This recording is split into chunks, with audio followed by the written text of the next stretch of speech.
Good morning. Ira Epstein with your Morning Flash update, and this update is for Tuesday, the 10th of December, 2024. Time right now about 8:27 a.m. Central Time.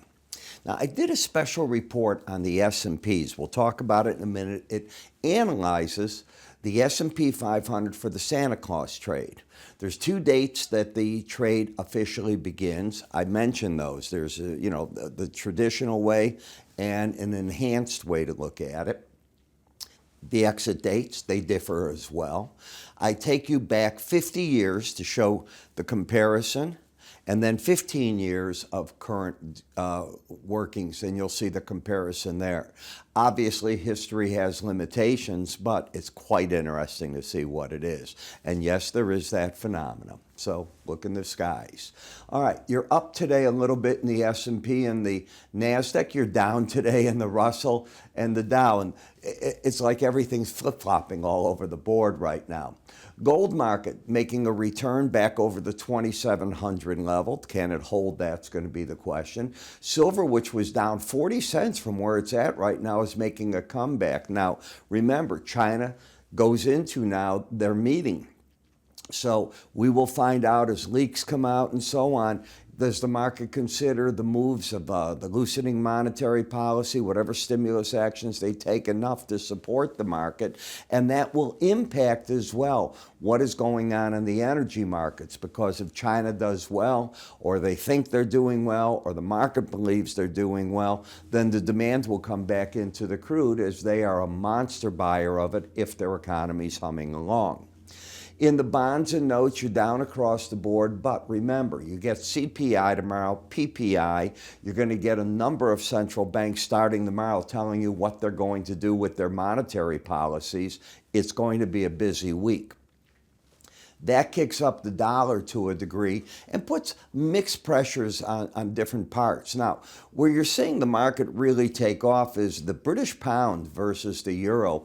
That spread has been going this way in favor of the pound. Obviously, the dollar versus the euro has done exceptionally well.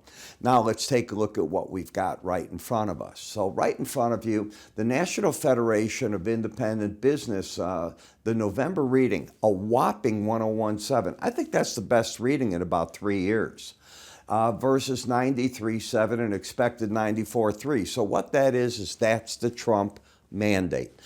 Small business thinks Trump's going to be good for business. Boom. Third quarter revised non-farm payroll.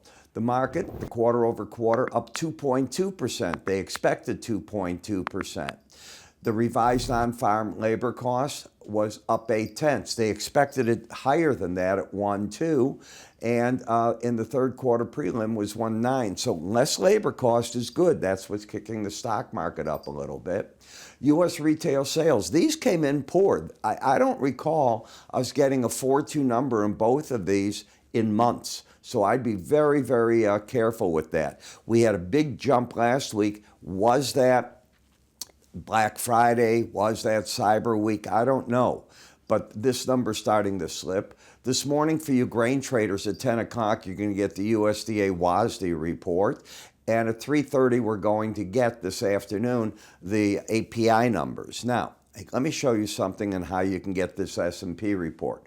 Just go to our website, iraepstein.com, and in the very top, what you're going to see in green will be where that is. It's iraepstein.com. That's all you have to do. You'll see the report, give it a click, and away you go. Subscribers can go into what we call our member login area right up here, and the report's waiting for them. But I think that you'll find it interesting. I really did a lot of analysis on it for you. Remember, my reports are up but 3 days. So they come off. I hope this one's as accurate as the last one that I did in the S&P, which really called the bottom of the market. Every now and then, even a broken clock is right twice a day. I'm Ira Epstein. You have yourself a great trading day, and I'll catch up with you all at the end of the day today. Take care.